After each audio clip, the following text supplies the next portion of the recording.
ನೀವು ಮಾರ್ಕೆಟ್ನ ದಿಕ್ಕನ್ನ ಸರಿಯಾಗೇ ಗೆಸ್ ಮಾಡಿರ್ತೀರಾ, ಆದ್ರೆ ಪ್ರೈಸ್ ನಿಮ್ಕಡೆ ಹೋಗೋಕ್ ಮುಂಚೆನೇ ಯಾಕೆ ನಿಮ್ಮ ಸ್ಟಾಪ್ ಲಾಸ್ ಪದೇ ಪದೇ ಹಿಟ್ಟಾಗುತ್ತೆ ಅಂತ ಯಾವತ್ತಾದ್ರೂ ಯೋಚನೆ ಮಾಡಿದಿರಾ?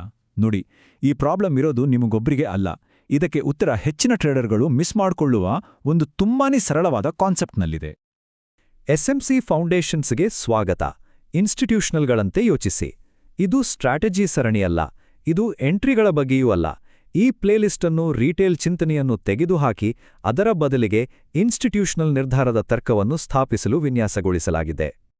ಈ ವಿಶ್ಲೇಷಣೆಯಲ್ಲಿ ನಾವು ಮಾರ್ಕೆಟ್ ಸ್ಟ್ರಕ್ಚರ್ನ 2 ಲೇಯರ್ಗಳನ್ನ ಅರ್ಥ ಮಾಡ್ಕೊಳ್ಳೋಣ. ಮೊದಲು ರೀಟೇಲ್ ಟ್ರೇಡರ್ಗಳು ಎಲ್ಲಿ ತಪ್ಪು ಮಾಡ್ತಾರೆ, ಆಮೇಲೆ ಇನ್ಸ್ಟಿಟ್ಯೂಷನ್ಗಳು ಅದನ್ನ ಹೇಗ್ ನೋಡ್ತಾರೆ, ಲಿಕ್ವಿಡಿಟಿ ಹಿಂದಿರೋ ಸೈಕಾಲಜಿ ಏನು, ಮತ್ತು ಕೊನೆಗೆ ಇದನ್ನ ನಮ್ಮ ಟ್ರೇಡಿಂಗ್ನಲ್ಲಿ ಹೇಗೆ ಅಳವಡಿಸ್ಕೊಳ್ಳೋದು ಅಂತ ನೋಡೋಣ. ಸರಿ, ಹಾಗಿದ್ರೆ ವಿಷಯಕ್ಕೆ ಬರೋಣ. ಮಾರ್ಕೆಟ್ ಸ್ಟ್ರಕ್ಚರ್ ಅನ್ನೋದು ಸ್ಮಾರ್ಟ್ ಮನಿ ಕಾನ್ಸೆಪ್ಟ್ಸ್ನ ಬೆನ್ನೆಲುಬು ಇದ್ದ ಹಾಗೆ. ಆದರೆ ಹೆಚ್ಚಿನ ಜನರಿಗೆ ಗೊತ್ತಿಲ್ಲದ ವಿಷಯ ಅಂದ್ರೆ ಇದರಲ್ಲಿ 2 ವಿಧಗಳಿವೆ. ಒಂದು ಎಕ್ಸ್ಟರ್ನಲ್, ಇನ್ನೊಂದು ಇಂಟರ್ನಲ್.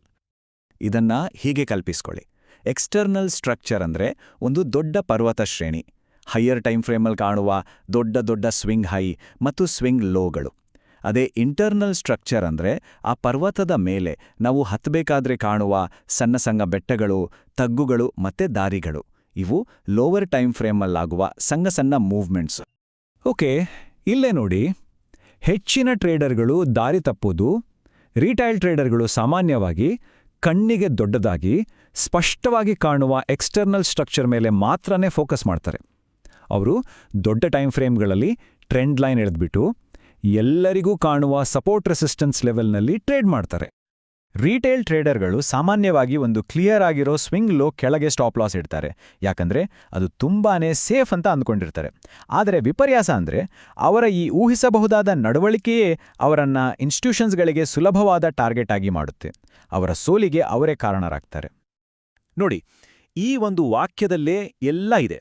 ನೀವು ಮಾರ್ಕೆಟ್ನಲ್ಲಿ ಸ್ಪಷ್ಟವಾಗಿ ಕಾಣೋದನ್ನೇ ಹುಡುಕ್ತಾ ಇದ್ರೆ ನೀವು ಬೇರೆಯವರಿಗೆ ಲಿಕ್ವಿಡಿಟಿ ಆಗೋಕೆ ರೆಡಿ ಆಗ್ತಾ ಇದ್ದೀರಿ ಅಂತ ಅರ್ಥ. ಇನ್ಸ್ಟಿಟ್ಯೂಷನ್ಗಳು ಇದೇ ಮನಸ್ಥಿತಿಯ ಲಾಭ ಪಡಿತಾವೆ. ಹಾಗಾದ್ರೆ ಇನ್ಸ್ಟಿಟ್ಯೂಷನ್ಗಳು ಇದಕ್ಕಿಂತ ಭಿನ್ನವಾಗಿ ಏನ್ ಮಾಡ್ತಾರೆ? ಅವರು 2 ಸ್ಟ್ರಕ್ಚರ್ಗಳನ್ನು ನೋಡ್ತಾರೆ.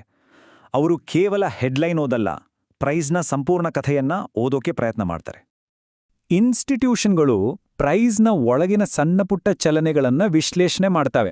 ಅವರು ಬೆಲೆ ಎಲ್ಲಿಗೆ ಹೋಗಬಹುದು ಅಂತ ಕೇಳಲ್ಲ, ಬದಲಿಗೆ ಅದು ಅಲ್ಲಿಗೆ ಹೇಗೆ ಮತ್ತು ಯಾವಾಗ ತಲುಪುತ್ತೆ ಅಂತ ಕೇಳ್ತಾರೆ. ಒಂದು ದೊಡ್ಡ ಮೂವ್ ಶುರುವಾಗೋಕ್ ಮುಂಚೆನೇ ಅವರು ಇಂಟರ್ನಲ್ ಸ್ಟ್ರಕ್ಚರ್ನಲ್ಲಿ ಆಗೋ ಬದಲಾವಣೆಗಳನ್ನು ಗುರುತಿಸ್ತಾರೆ. ಇದು ತುಂಬಾನೇ ಮುಖ್ಯವಾದ ಪಾಯಿಂಟ್. ಎಕ್ಸ್ಟರ್ನಲ್ ಸ್ಟ್ರಕ್ಚರ್ ನಿಮ್ಗೊಂದು ಮ್ಯಾಪ್ ಕೊಡುತ್ತೆ, ಆದರೆ ಇಂಟರ್ನಲ್ ಸ್ಟ್ರಕ್ಚರ್ ಒಂದು GPS ತರಹ ನಿಖರವಾದ ದಾರಿಯನ್ನ ತೋರಿಸುತ್ತೆ. ಮ್ಯಾಪ್ ಇಲ್ಲದೆ GPS ವೇಸ್ಟ್. ಹಾಗೆ GPS ಇಲ್ಲದೆ ಮ್ಯಾಪ್ ಇದ್ರೆ ದಾರಿ ತಪ್ಪಬಹುದು. ಹಾಗಾಗಿ ನಮಗೆ ಎರಡೂ ಬೇಕು. ಸರಿ, ಈಗ ಇದರ ಹಿಂದಿನ ಸೈಕಾಲಜಿ ಏನು ಅಂತ ನೋಡೋಣ. ಮಾರ್ಕೆಟ್ಗಳು ಕೇವಲ ಚಾರ್ಟ್ ಪ್ಯಾಟರ್ನ್ಗಳಲ್ಲ, ಅವು ಮನುಷ್ಯರ ಸೈಕಾಲಜಿಯ ಒಂದು ಆಟ. ಮತ್ತು ಆ ಆಟದ ಹೆಸರು ಲಿಕ್ವಿಡಿಟಿ. ದೊಡ್ಡ ದೊಡ್ಡ ಇನ್ಸ್ಟಿಟ್ಯೂಷನ್ಗಳಿಗೆ ತಮ್ಮ ಆರ್ಡರ್ಗಳನ್ನು ಫಿಲ್ ಮಾಡೋಕೆ ಖರೀದಿದಾರರು ಮತ್ತೆ ಮಾರಾಟಗಾರರು ಬೇಕು ಅಲ್ವಾ? ರಿಟೇಲ್ ಟ್ರೇಡರ್ಗಳು ತಮ್ಮ ಸ್ಟಾಪ್ ಲಾಸ್ಗಳನ್ನ ಎಲ್ಲಿಡ್ತಾರೆ ಅಂತ ಅವರಿಗೆ ನಿಖರವಾಗಿ ಗೊತ್ತಿರುತ್ತೆ. ಎಲ್ಲಿ? ಎಲ್ಲರಿಗೂ ಕಾಣುವ ಸ್ವಿಂಗ್ ಹೈ ಮತ್ತು ಲೋಗಳಲ್ಲಿ. ಅದಕ್ಕೆ ಅವರು ಉದ್ದೇಶಪೂರ್ವಕವಾಗಿ ಪ್ರೈಸ್ ಅನ್ನು ಆ ಲೆವೆಲ್ಗಳಿಗೆ ತಳ್ಳಿ ಸ್ಟಾಪ್ಗಳನ್ನೆಲ್ಲ ಹಿಟ್ ಮಾಡಿ ತಮಗೆ ಬೇಕಾದ ಲಿಕ್ವಿಡಿಟಿ ತಗೊಂಡು ಆಮೇಲೆ ತಮ್ಮ ನಿಜವಾದ ದಿಕ್ಕಿನಲ್ಲಿ ಹೋಗ್ತಾರೆ. ಒಂದು ಕ್ಷಣ ಪ್ರಾಮಾಣಿಕವಾಗಿ ಯೋಚನೆ ಮಾಡಿ. ನಿಮ್ಮ ಕೊನೆ ಕೆಲವು ಟ್ರೇಡ್ಗಳಲ್ಲಿ ನಿಮ್ಮ ಸ್ಟಾಪ್ ಲಾಸ್ ಎಲ್ಲರೂ ಇಡೋ ಜಾಗದಲ್ಲೇ ಇತ್ತಾ? ಹಾಗಿದ್ರೆ ನೀವು ಕೂಡ ಲಿಕ್ವಿಡಿಟಿ ಹಂಟ್ಗೆ ಬಲಿಯಾಗಿದ್ದೀರಿ. ಈ ಮ್ಯಾನಿಪ್ಯುಲೇಷನ್ ಆಗೋಕ್ಕೂ ಮುಂಚೆನೇ ಇಂಟರ್ನಲ್ ಸ್ಟ್ರಕ್ಚರ್ ನಮಗೆ ಸುಳಿವು ಕೊಡುತ್ತೆ. ಸರಿ, ಇದೆಲ್ಲ ಥಿಯರಿ ಆಯಿತು. ಈ ಜ್ಞಾನವನ್ನು ನಾವು ಪ್ರಾಕ್ಟಿಕಲ್ ಆಗಿ ಹೇಗೆ ಬಳಸೋದು? ಯಾಕಂದ್ರೆ ಅಪ್ಲಿಕೇಶನ್ನಲ್ಲೇ ಎಲ್ಲ ಇರೋದು. ಇದು ತುಂಬಾ ಸಿಂಪಲ್ ಆದರೂ ತುಂಬಾನೇ ಪವರ್ಫುಲ್ ಪ್ರಾಸೆಸ್. ಮೊದಲನೇದಾಗಿ ದೊಡ್ಡ ಟೈಮ್ ಫ್ರೇಮ್ನಲ್ಲಿ ನಿಮ್ಮ ಡಿರೆಕ್ಷನ್ ಯಾವುದು ಅಂತ ನಿರ್ಧಾರ ಮಾಡಿ. ಆಮೇಲೆ ಆ ದಿಕ್ಕಿನಲ್ಲಿ ಎಂಟ್ರಿ ತಗೊಳ್ಳಕ್ಕೆ ಲೋವರ್ ಟೈಮ್ ಫ್ರೇಮ್ನಲ್ಲಿ ಇಂಟರ್ನಲ್ ಸ್ಟ್ರಕ್ಚರ್ ಶಿಫ್ಟ್ ಆಗೋದನ್ನ ನೋಡಿ. ನಿಮ್ಮ ಸ್ಟಾಪ್ ಲಾಸ್ ಅನ್ನು ಎಲ್ಲರಿಗೂ ಕಾಣೋ ಜಾಗದಲ್ಲಿ ಇಡೋ ಬದಲು ಇಂಟರ್ನಲ್ ಟ್ರೆಂಡ್ ಯಾವ ಪಾಯಿಂಟಲ್ಲಿ ಮುರಿಯುತ್ತೋ ಅಲ್ಲಿಡಿ. ಇದರಿಂದ ರಿಸ್ಕ್ ಕಡಿಮೆ ಆಗತ್ತೆ, ರಿವಾರ್ಡ್ ಜಾಸ್ತಿ ಆಗತ್ತೆ. ನಾವು ಮಾತಾಡಿದ್ದನ್ನು ಒಮ್ಮೆ ಬೇಗನೆ ನೆನಪು ಮಾಡ್ಕೊಳ್ಳೋಣ.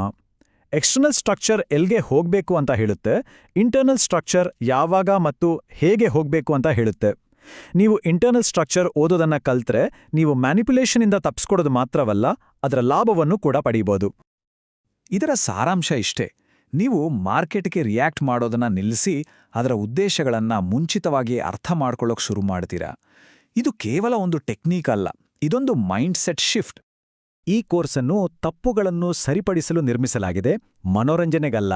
ಈ ವಿಡಿಯೋ ನಿಮ್ಮಲ್ಲಿನ ಒಂದು ತಪ್ಪು ನಂಬಿಕೆಯನ್ನು ತೆಗೆದುಹಾಕಿದರೆ ಈ ಕೋರ್ಸ್ಗೆ ಬೆಂಬಲ ನೀಡಿ, ವಿಡಿಯೋವನ್ನು ಲೈಕ್ ಮಾಡಿ, ಹೈಯರ್ ಹೈಗಳನ್ನು ಖರೀದಿಸಲೇ ಇರುವ ಟ್ರೇಡರ್ನೊಂದಿಗೆ ಇದನ್ನು ಹಂಚಿಕೊಳ್ಳಿ ಮತ್ತು ಸಬ್ಸ್ಕ್ರೈಬ್ ಮಾಡಿ. ಇದರಿಂದ ನೀವು ಮುಂದಿನ ಅಗತ್ಯ ಪಾಠವನ್ನು ತಪ್ಪಿಸಿಕೊಳ್ಳುವುದಿಲ್ಲ. ಇದು SMC ಫೌಂಡೇಶನ್ಸ್.